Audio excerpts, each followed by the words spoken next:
मैं मिंटू शर्मा, आप सभी को श्री राधे राधे। आज मैं लड्डू गोपाल जी को अपने घर में कब लेकर आना है, उनकी सेवा कैसी करनी है, उनके लिए किन किन बातों का ध्यान रखना है, इस वीडियो में आज मैं आपको वही सारी जानकारी देने वाली हूँ। तो चलिए इस वीडियो में बने रहिएगा मेरे साथ। इस वीडियो को ज़्यादा से ज़्यादा शेयर कीजिए, लाइक कीजिए। जो फर्स्ट टाइम देख रहे हैं उनसे निवेदन है एक बार सब्सक्राइब जरूर कर लीजिएगा। एक बार सब्सक्राइब कर लेंगे तो हम जो भी कथा डालेंगे आपके पास तुरंत पहुंच जाएगी। तो सब्सक्राइब जरूर कीजिए, सब्सक्राइब करना ना भूलिएगा। चलिए शुरू करते हैं। वैसे तो जन्माष्टमी के दिन हमें लड्डू गोपाल जी की स्थापना करनी चाहिए। जैसे हम गणेश चतुर्दशी के दिन भगवान गणेश जी की स्थापना करते हैं, जैसे नवरात्रि में माँ दुर्गा की स्थापना होती है, वैसे ही जन्माष्टमी को लड्डू गोपाल जी की स्थापना की जाती है। परंतु यदि आप चाहते हैं तो आप किसी भी एकादशी तिथि को भी लड्डू गोपाल जी को अपने घर ला सकते हैं। यदि आपके घर में पहले से लड्डू गोपाल जी हैं और आप उनका विशेष ध्यान रखते हैं तो आपके घर और परिवार पर उनकी कृपा बरसती है। घर के सभी सदस्य दिन दुगुनी रात चौगुनी तरक्की करते हैं। लड्डू गोपाल जी को घर के मंदिर में स्थापित करने से घर में खुशहाली के साथ धन, वैभव और ऐश्वर्य की प्राप्ति होती है। सबसे पहले तो यह बात मन में बैठाना बहुत आवश्यक है कि जिस भी घर में लड्डू गोपाल जी का प्रवेश हो जाता है वह घर लड्डू गोपाल जी का हो जाता है। आपको बस अपने मन से ये मेरा घर का भाव निकालना है और अपने मन में ये भाव लेकर आइए कि अब ये घर लड्डू गोपाल जी का है। लड्डू गोपाल जी अब आपके परिवार के सदस्य हैं। सत्य तो यह है कि अब आपका परिवार लड्डू गोपाल जी का परिवार हो गया है। अब वो आपके घर का मुखिया बन चुके हैं और आप उन्हें बोल दीजिए, आप आज से आप हमारे घर का मुखिया हो, हमारा जो भी है सब आपके हाथ में है। आप देखो अब ये घर अब हमारा नहीं है, आपका ही है ये घर। और लड्डू गोपाल जी को परिवार के एक सम्मानित सदस्य का स्थान प्रदान करे। अब आप घर के स्वामी नहीं हैं, सेवक हैं और लड्डू गोपाल जी घर के स्वामी बन जाते हैं। इसके लिए आपको लड्डू गोपाल जी की किसी विशेष ताम झाम की जरूरत नहीं है, बल्कि आपके प्रेम और भाव के भूखे हैं। आप उनको जितना प्रेम भाव अर्पित करेंगे वह उतने आपको अपनाते रहते हैं, वो उतने ही आपसे हिल-मिल जाते हैं। जैसे आप अपने परिवार के सदस्य का ध्यान रखते हैं ना, वैसे ही लड्डू गोपाल जी का भी ध्यान रखा कीजिए। आप सभी जानते ही होंगे कि लड्डू गोपाल जी भगवान श्री कृष्ण का ही एक बाल स्वरूप है।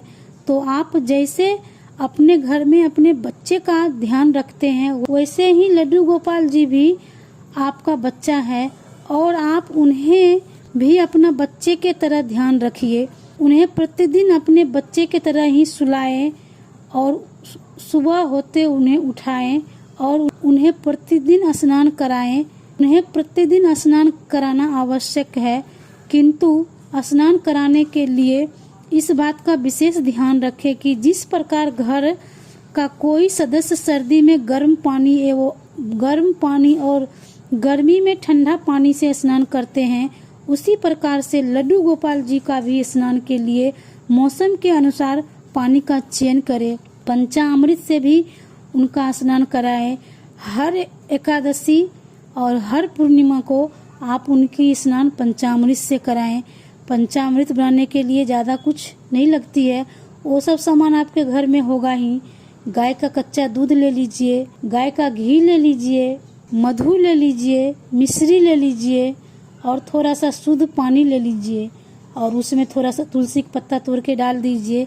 पंचामृत हो गई और इससे आप लड्डू गोपाल जी को स्नान जरूर कराएं। और यदि दक्षिणावर्ती शंख है आपके घर में तो उनसे स्नान कराइए, अत्यधिक शुभ माना जाता है। और स्नान के बाद प्रतिदिन स्वच्छ और साफ वस्त्र पहनाए। उनके लिए एक छोटा सा टॉवेल ले लीजिए, एक बिताक आती है ना, छोटा सा टॉवेल ले लीजिए एकदम सॉफ्ट, उनसे उनको पोछिए स्नान कराने के बाद और साफ कपड़ा पहनाइए, अच्छे अच्छे सुंदर सुंदर कपड़ा पहनाइए। कपड़ा भी आप मौसम के अनुसार चयन कीजिए, जैसे गर्मी है तो हल्का कॉटन का कपड़ा पहनाइए, ठंडी है तो ऊन का कपड़ा पहनाइए। और कोई खास त्योहार है, एकादशी है, पूर्णिमा है, आपके घर में कुछ फंक्शन है तो उनको जरी और मोती से जड़ित कपड़ा पहनाइए, बहुत ही अच्छा रहता है। उनके तो कपड़े ढेर ही है, जैसी उनकी इच्छा होते हैं वैसे कपड़े वो पहनते हैं, खुद ही पहनते हैं, आप नहीं पहना पाएंगे उनको कपड़े। लड्डू गोपाल जी को गर्मी न लगे, मौसम के अनुसार ही वस्त्र पहनाना चाहिए।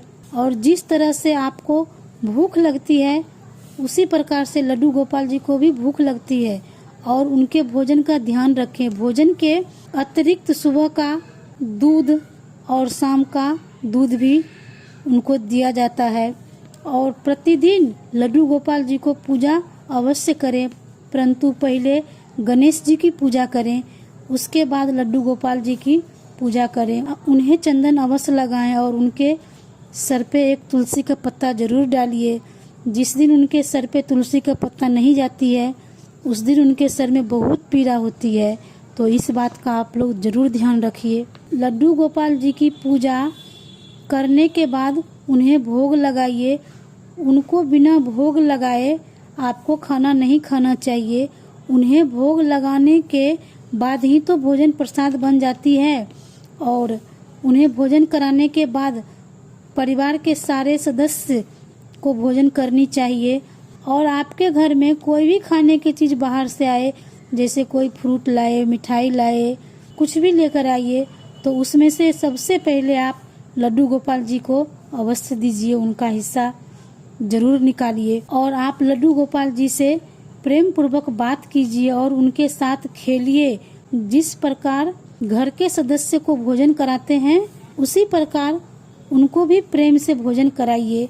और आपने जो कुछ भी किया है पूरे दिन में, शाम को एक बार उनके साथ जरूर शेयर किया कीजिए।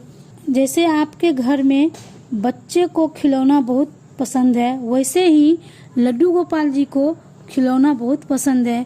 उनके लिए खिलौना जरूर लाया कीजिए और उनके साथ बैठकर अवश्य खेलें। और आप कहीं बाहर घूमने जाएं तो कान्हा जी को भी लेकर जाएं। कहीं मंदिर गए या किसी तीर्थ स्थान पर गए तो कान्हा जी को जरूर लेकर जाएं।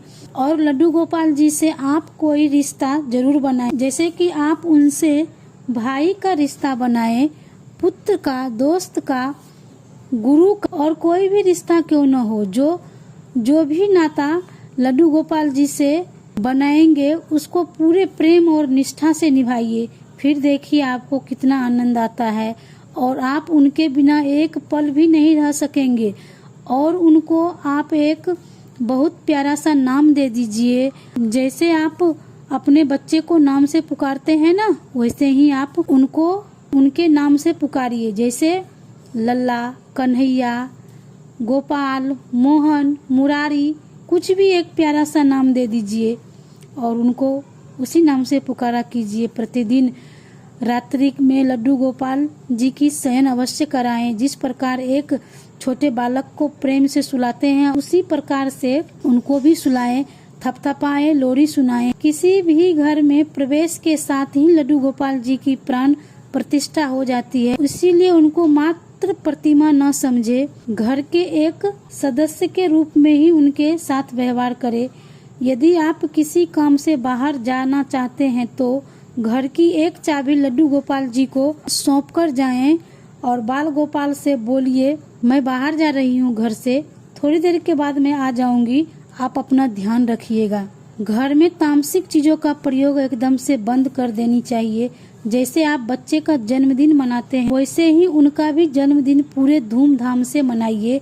वैसे तो प्रत्येक जन्माष्टमी पर लड्डू गोपाल जी की जन्मदिन धूमधाम से होती ही है, परंतु यदि आपको वह तिथि पता है जिस दिन लड्डू गोपाल जी को घर में प्रवेश किए थे, तो उस दिन उस तिथि को लड्डू गोपाल जी का जन्मदिन मनाकर प्रतिवर्ष उस तिथि को बच्चे को घर बुलाइए और उनके साथ लड्डू गोपाल जी का जन्मदिन मनाइए और बच्चे को खिलौना बांटिए, बच्चे को मिठाई दीजिए। और भगवान बाल स्वरूप हैं तो उनके सामने वाद विवाद न करे, साफ सफाई का विशेष ध्यान रखिए। घर के आंगन में तुलसी जरूर लगाएं।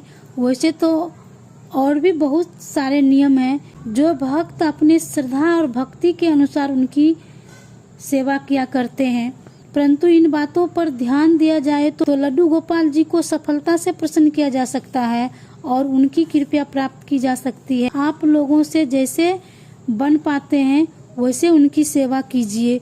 वैसे तो वो भगवान हैं और भगवान तो प्रेम और भाव के भूखे होते हैं। आप अपने सच्चे भाव और प्रेम से उनकी सेवा कीजिए। आप उनकी जैसी सेवा करेंगे वो उसमें ही खुश रहेंगे। मेरे पास भी एक लड्डू गोपाल जी है जो बहुत प्यारा है। उनके बिना तो मैं एक पल भी नहीं रह सकती हूँ। मैं जहाँ जाती हूँ उनको गोद में उठाती हूँ और चली जाती हूँ। तो ये थी लड्डू गोपाल जी की कहानी।